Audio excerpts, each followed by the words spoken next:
भागवत 4 अक्षरों से मिलकर बनी है भागवत। भा मतलब भाग्योदेन बहुजन्म समर्जितेन। जब बड़े कई जन्मों के भाग्य जागते हैं। दोस्तों एक मेरी छोटी सी रिक्वेस्ट है कि अगर चैनल में आप पहली बार आए हो तो चैनल को सब्सक्राइब कर लीजिएगा और बेल आइकन को प्रेस कर लीजिए ताकि ऐसे ही इंटरेस्टिंग वीडियो का नोटिफिकेशन आपके पास सबसे पहले आए। तो ऐसे ही वीडियो अगर आपको देखना पसंद है तो चैनल को सब्सक्राइब करना बिल्कुल ना भूलें।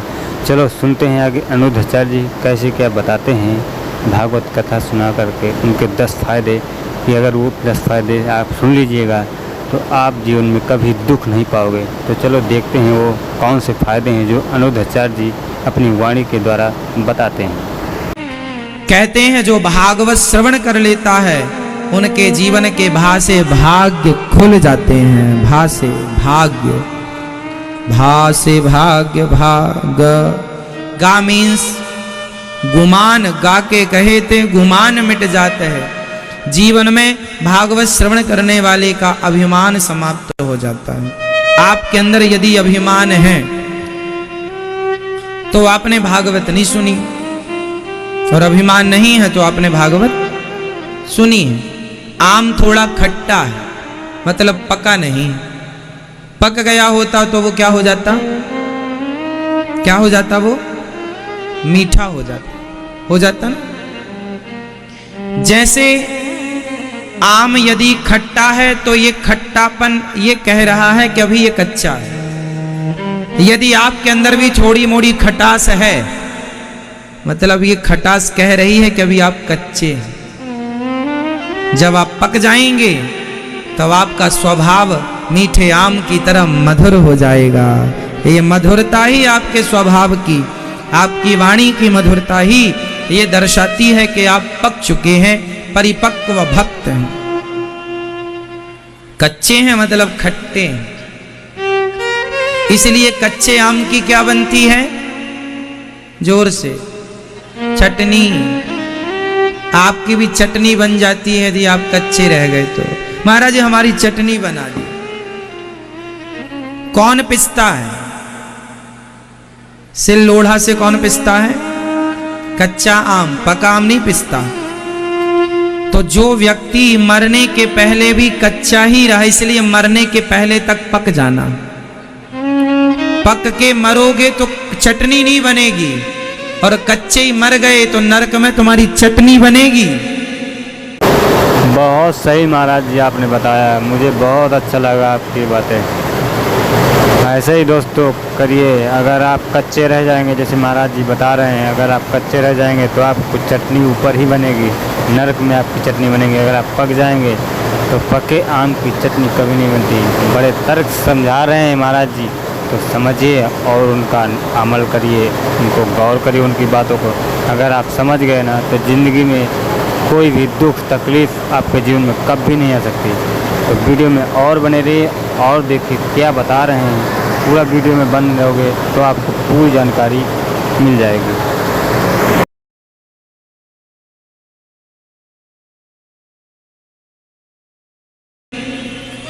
नरक में क्या बनेगी, चटनी। फिर मत कहना कि हमारी चटनी बन गई, काहे नहीं पके।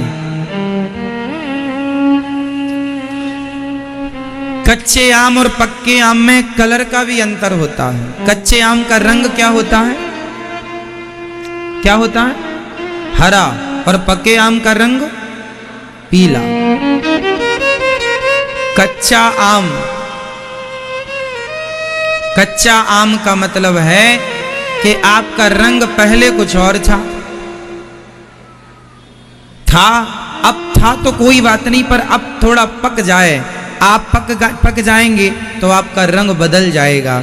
जैसे आपके बालों ने रंग बदलना शुरू कर दिया है, पहले काले थे अब क्या होने लग गए, सफेद होने लग गए। मतलब बालों ने अपना रंग, कच्चा आम पकने लगा है, बाल पकने लग गए हैं, बाल पक गए। आंखों में मोतियाबिंद, लोग कहते पक गया मोतियाबिंद, आंखें भी पकने लगी हैं। मोतियाबिंद नहीं कहते, पक जाए फिर ऑपरेशन होगा। बाल पकने लग गए हैं, आंखें पकने लग गई हैं, घुटना भी पक गए हैं।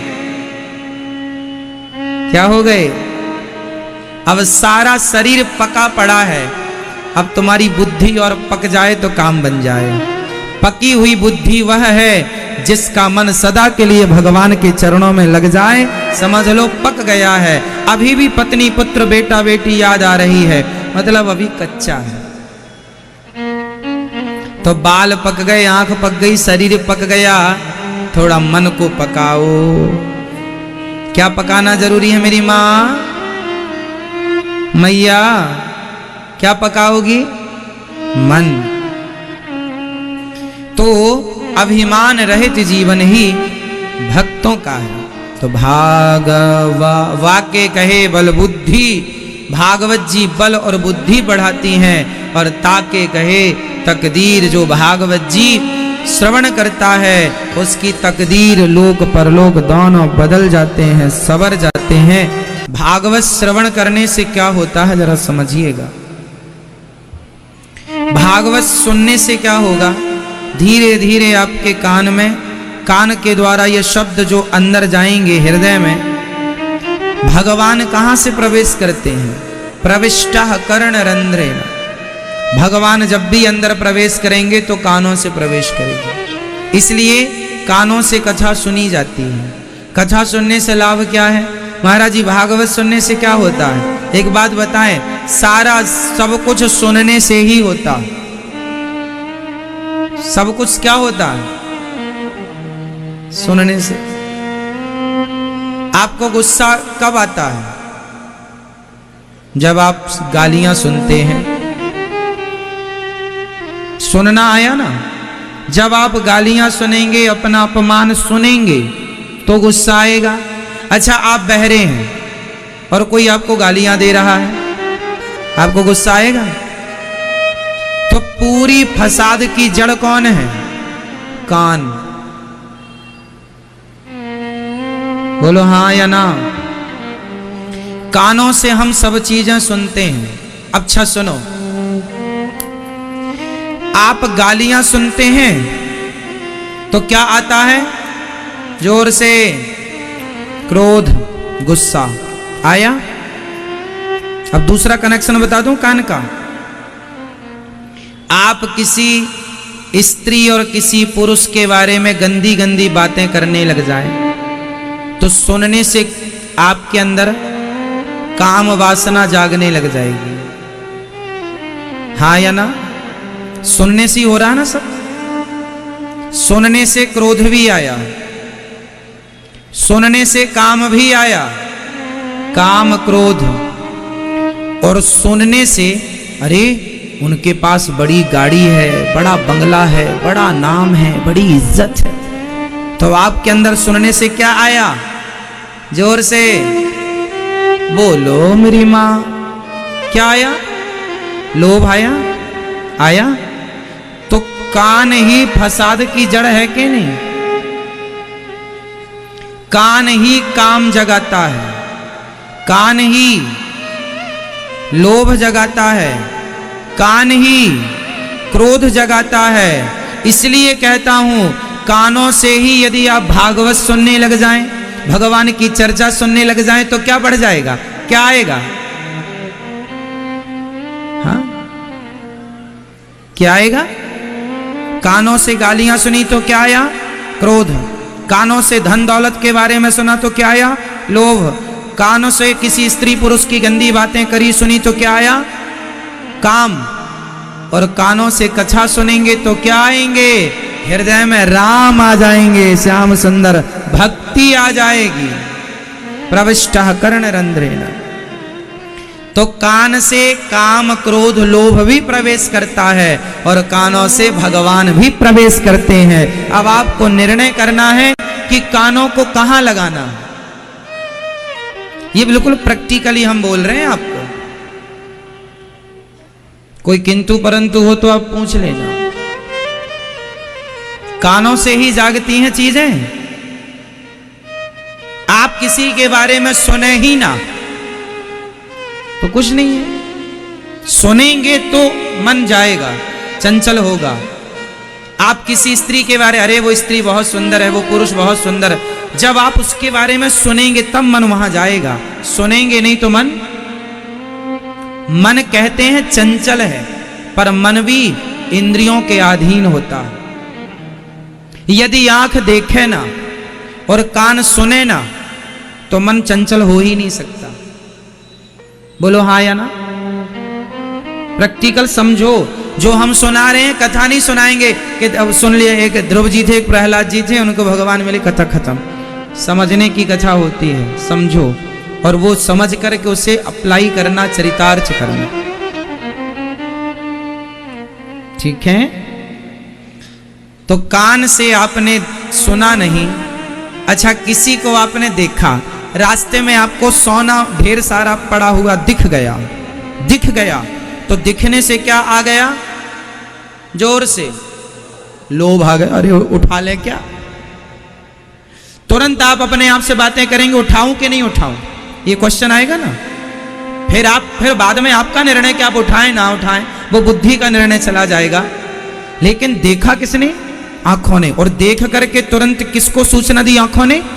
लोभ नाम के व्यक्ति को। आंखें लोभ महाराज से जुड़ी रहती हैं, कान लोभ का ही चट्टे बट्टे हैं दोनों। आंख ने तुरंत लोभ को सूचना दी, सोना पड़ा, उठाए नहीं, किसी का होगा, अरे कहां नहीं, कलयुग चल रहा, कहां तुम ही ईमानदार बनोगे, सब तो बेईमान, उठा लो। तुम देखो ऐसे आप अपने आप को ऐसे समझाते हैं। जब भी आप कोई गलत काम करते हैं तो एक बार आपका मन, एक बार आपकी अंतरात्मा जरूर आपसे कहती है ये गलत है। बोलो हाँ या ना? बोलो हाँ या ना? सबकी अंतरात्मा एक बार कहती है ये गलत है, लेकिन आप उस अंतरात्मा को नहीं सुनते, और वही आत्मा की आवाज परमात्मा की आवाज होती है। जिस आवाज को आपने सुनकर अनसुना कर दिया और बाद में आप कहते हैं अरे हमने गलत काम किया तो भगवान ने रोका क्यों नहीं? अरे रोका था, तुमने माना ही नहीं, तुम माने ही नहीं। तो कान का कनेक्शन भी है लोभ से और आंख का कनेक्शन भी है, हाँ या ना? मैया सो रही हो क्या मेरी माँ? नींद आए तो बता देना, लोरी सुनाएंगे आपको अच्छी वाली। तैयारी बिल्कुल है बस सोने की,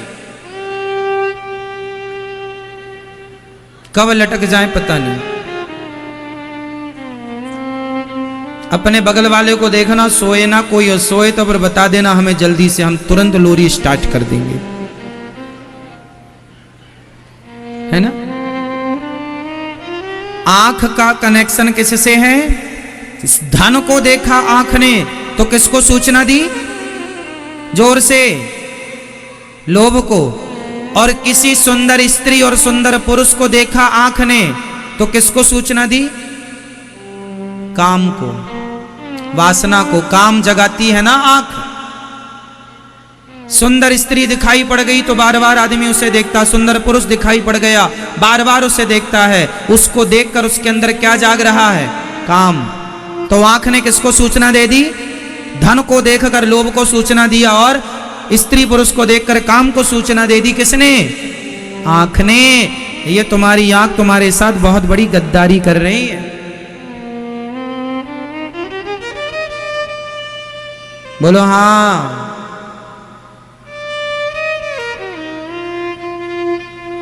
और यदि आंख ने देख लिया कि आपके बेटे को किसी ने मारा है तो आंख किसे सूचना देगी? जोर से। आंख किसे सूचित करेगी तुरंत? जोर से बोलो मेरी माँ। कितना साइंटिफिक समझा रहा हूं आपको, बिल्कुल साइंस है ये, प्रत्यक्ष है ये, प्रैक्टिकली ज्ञान है। बोलो हाँ या ना? यदि आपके बेटे को किसी ने मारा और आपकी आंखों ने देख लिया तो तुरंत वो देखी आंख किसे सूचना देगी? किसको? क्रोध को। तो कान का संबंध भी 3 से था और आंख का संबंध भी 3 से है। तो आपके अंदर काम, क्रोध, लोभ, इन तीनों के 2 गुप्तचर विशेष हैं, एक आंख और एक। इसलिए आंख संभालो और हाँ, इसलिए कहते हैं बुरा मत सुनो, बुरा मत देखो। और तीसरी फसाद की जड़ है जिह्वा, मुंह।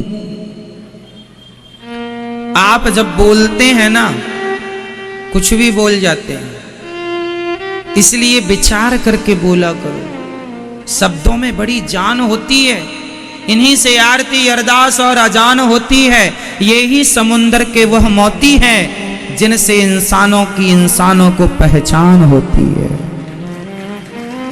अरे आपकी वाणी ही बताएगी कि आप कितने बड़े मूर्ख हैं और कितने विद्वान हैं। आपका शरीर नहीं बताएगा कि आप कितने मूर्ख और विद्वान हैं। आपकी वाणी जब खुलती है तो पता चलता है कि आप कितने मूर्ख और कितने, क्यों जी? आप चुपचाप खड़े रहें तो आपको देख के कोई नहीं बता सकता कि आप मूर्ख हैं कि ज्ञानी हैं। जब आपकी वाणी खुलती है तो आपकी वाणी। तो दोस्तों, कैसा लगा ये वीडियो? अच्छा लगा आपको? अगर अच्छा लगा हो सब्सक्राइब जरूर कर लीजिएगा और ऊपर घंटी का निशान होगा उसको ज़रूर दबा दीजिएगा और ऑल पे क्लिक कर लीजिएगा, ताकि जब भी मैं वीडियो डालूंगा तो उसका नोटिफिकेशन आपके पास सबसे पहले आए। अगर आप सब्सक्राइब नहीं करोगे तो आप इतनी अच्छी वीडियो मिस कर देंगे और आप अच्छी भरी ज्ञान भरी बातें नहीं पाओगे। तो इसलिए चैनल को सब्सक्राइब करना बिल्कुल मत भूलिए।